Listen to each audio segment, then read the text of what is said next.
I've decided I'm going to trade away Gregory Soto. I felt like now you can see he still has some potential to grow in his control, and if he could do that, that could be a very big deal for him. He has been a good pitcher for us this year. He threw 116 innings. ERA was 3.17, but if you guys ask me, it's just not sustainable with his walk rates and what his walk rates have always been historically about five.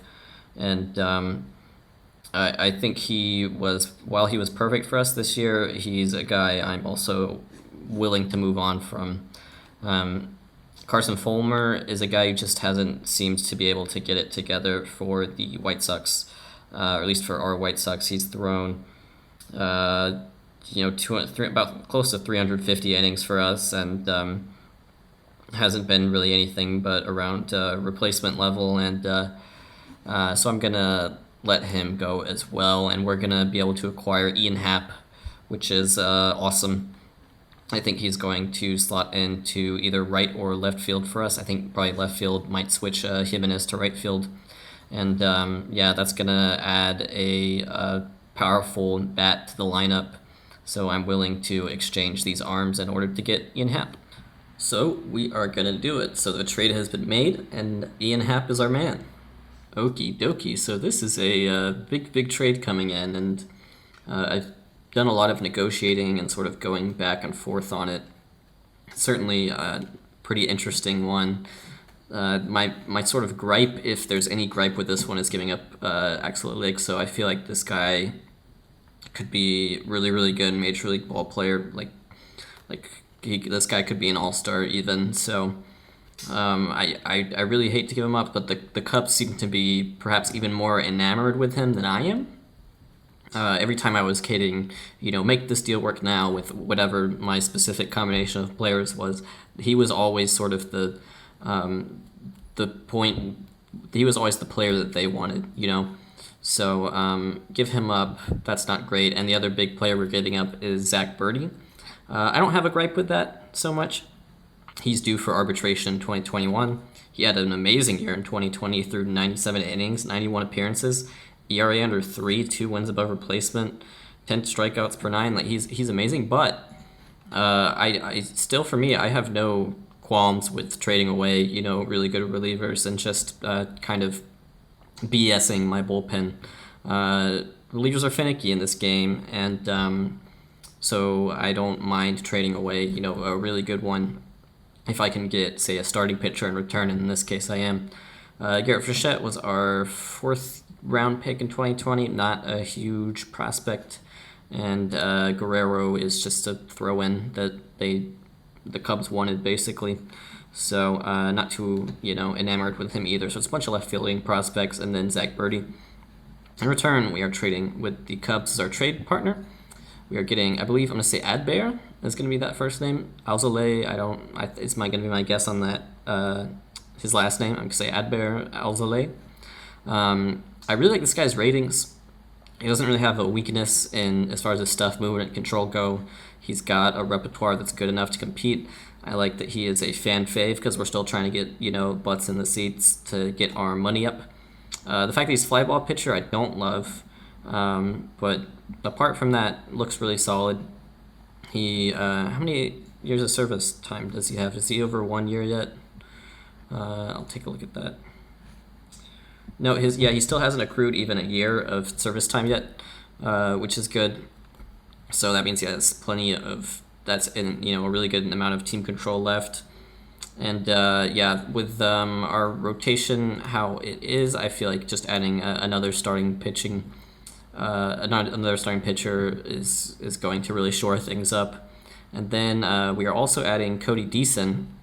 This guy would become probably our most complete pitching prospect that we've had in this series, and that's great too to get a guy who really has potential to be maybe a number 2 starter or even number 1 starter for us. And he's come along quite well. He's about to turn 23, but he's probably ready for AAA. So he's not that far away from potentially being in the majors. And the other guy we're getting is this really intriguing guy. He was the Cubs' first round pick in 2018. His name is Steele Walker, and He's maybe a little bit like Alexo already, like what Alexo would be like if he was completed. Alexo would have a bit more power, but apart from that, Walker, they both have that sort of that insane ability to get on base. They both have really good gap power, and I think Walker has been kind of mishandled by the Cubs. They've taken him through the minor leagues way too slowly. This guy should. I mean, this guy should have been maybe even in the majors last year, if not in AAA, and he hasn't even touched AAA yet. So I think he probably started a season in AAA for us, and if Jimenez, just for whatever reason, if he can't get it together, I think what we'll do is we'll trade Jimenez and we'll bring up Walker, because I really do believe in Walker as a major league player with these ratings.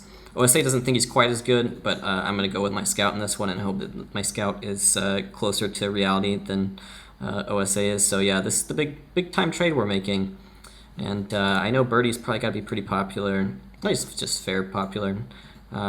So yeah, let's go ahead and do it, and that will be a pretty big time trade for us.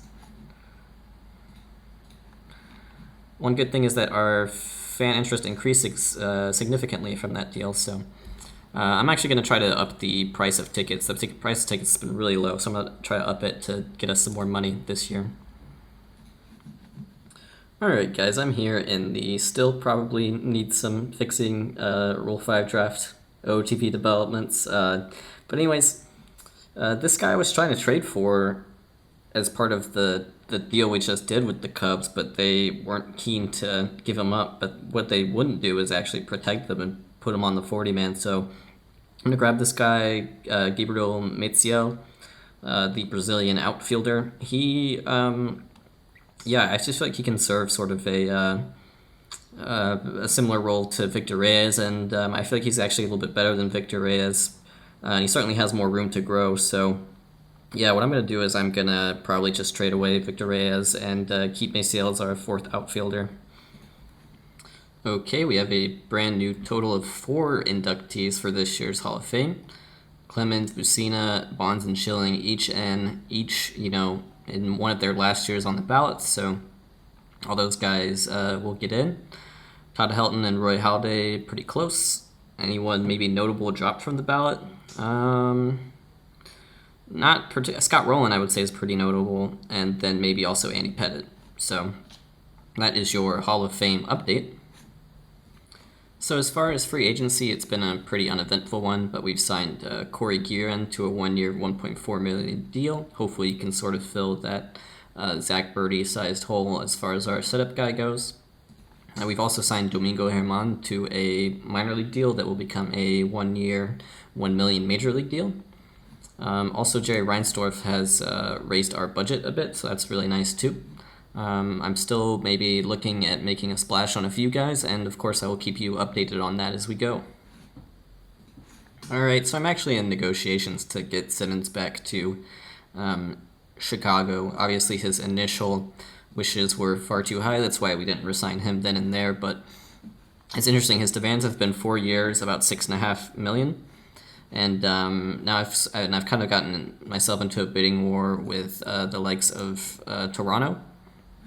But so what I've done with Simmons is instead of offering him like 4 years, 6.5, I started with 1 year, $10 million, and now we're up to 1 year, $13 million. We have a good bit of money, and my whole thing is I'm willing to spend that now, but I just don't want to get tied up into him long term as a shortstop. So if we can get him for just the next year, because we don't know when Blaze Alexander will be ready, I think that deal makes perfect sense for us as a final stopgap to him. Okay, and just like that, Simmons signs with us, so that's good news. So he will be our opening day starter at shortstop. Okay, and I've also signed reliever Jake McGee to one of those minor league / major league deals where it becomes a major league deal upon promotion. So he'll have spring training to try to earn a spot with the club. And we are winding our way down to spring training. Alright, I have reached spring training, so let us sort of review who we have on the roster, who is invited to spring training and will be competing for a roster spot. So I have the player stats from last year if they reach the majors across this screen right here. So Jason Castro likely starts our season off as our starting catcher.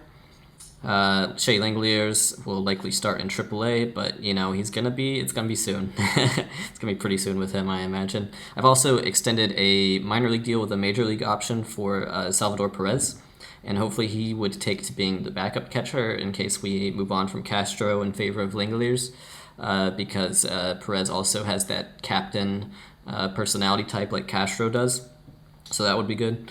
Willie Calhoun looking to probably continue being our first baseman this year.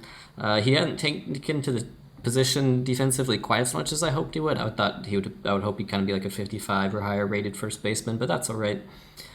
He's a monster at the plate. Gavin Sheets I've also invited up. Like I said, he's sort of stuck behind a myriad of strong left-handed batters between Calhoun and also Josh Ohtani. So tough for him to crack the roster. Yohan Moncada he'll be up as our second baseman. Had a good year last year, 4 wins. Not quite as good as he was in 2019, but still good. But still can't really get him to sign any sort of extension, so I don't know how much longer. I don't know if he makes it to... I guess the way I would want to word it is he definitely makes it to free agency, but I don't think we re-sign him after that. Dansby Swanson.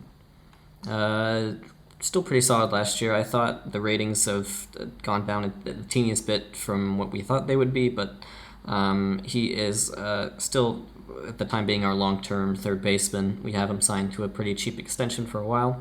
Blaze Alexander has gotten the invite, only 30 plate appearances at AAA last year, so probably a bit of ways away. Simmons we just signed. He's also healed from the injury that he suffered, so he's looking to be the starting shortstop, at least for now.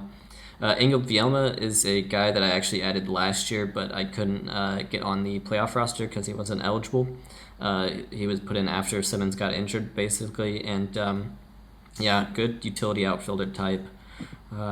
Excited to have him on the team.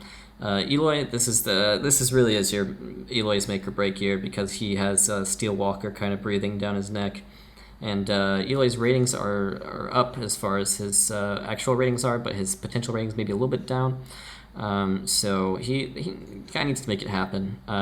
He's 24 now, so Maciel, Rule 5, we have to keep on the roster, but hopefully utility outfielder for us. Victor Reyes being the other one. I don't know what his future is. Maybe he's in AAA to start the year. He struggled last year, that's for sure. But he has been good for us at points. Blake Rutherford, nearly a 5-1 season last year. It was awesome. I'm probably going to set up his player strategy once we hit the regular season and maybe try to get him to steal a few more bases because that's one of the goals that our owner has. And he's a decent base stealer. He stole 18 bases for us last year, so maybe he gets more like 25. Ian Happ is the only guy I have any game strategy set to right now. I have him locked in at right field because that's a position he still kind of basically needs to learn. But yeah, I'm cool with, he was a pretty big acquisition for us, and I think he's going to be all around solid for us as a right fielder. But his ratings are down a teeny bit. That's all right, though. Josh Ohtani continues to be the awesome DH that we wanted him to be. He's done pretty much nothing but rake since he got up here. He's hit 56 home runs in the past 210 games since he got called up. So that's awesome. Big fan of his. Keep doing what you're doing.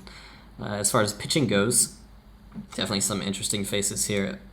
So right now the rotation projects to be something like Ruiz, whose ratings have kind of gone insane mode. He's definitely the ace of the team now, if he wasn't already. After that, we have Sonny Gray, Daniel Norris, Adbert Azale, and then the competition for the 5th spot is pretty open right now. Spencer Adams pitched decent enough for us last year, so he maybe gets the spot, but a lot of other guys could get the spot. That includes guys like Steven Matz, who I think honestly we're probably going to try to trade once he gets healthy. The ratings have just come down way too much during that injury, so that trade has definitely been a failure because we did part with Almora and Rodon, who pitched pretty well for the Mets last year. So that's been a bummer for us. But the good news is we don't actually have to pay that much money on his contract because it's 75% covered by the Mets. So if that's any consolation, I'll take it. And the other player who I think is competitive for that 5 spot is Max Fried, who missed all of last year, but I do like his ratings quite all right, so we'll see who can kind of show off in spring training. Domingo Herman, Jake McGee, Corey Guerin are all new. Victor Arano is somehow still on this team. You never know. Grant Holmes came with us also during the Ruiz trade. Brian Clark is a lefty who absolutely tore it up at AA. Then we called him up at roster expansion. Maybe he has a shot to make it. We have kind of a dearth of lefties right now as far as the pin. Funkhauser, you all know, long reliever type guy. Not his best last year. Alcantara, similar. Freddie Peralta we traded for last year. He pitched quite well, I thought. Riman Guduan serves as a very important lefty. Gerson Moreno is there as well. And then Jace Fry is probably the best reliever remaining at this point. He pitched extremely well last year for us and was used as a setup guy to complement Zack Birdie. We don't have Zack Birdie anymore. We're going to have to find a way to make do with this pretty slapped-together bullpen. But one thing I do like is that there are a lot of these guys like Peralta and Alcantara and Funkhauser, etc., who have decent stamina. So I'm trying to run with 7 relievers this year. Last year I ran with 8. In previous years I ran with 7, but last year I had to run with 8. So hopefully I can free up another roster spot for a hitter by running with 7 relievers, and them having good stamina certainly helps that. So that kind of sums up what we have on our spring training roster right now. Obviously, some of these guys are probably more destined for AAA than they are the bigs, but there are definitely a lot of guys, particularly in the pen, who are in a very open competition right now to get on the ball club. So, thank you guys for watching this off-season episode. I will catch you guys on opening day. Peace.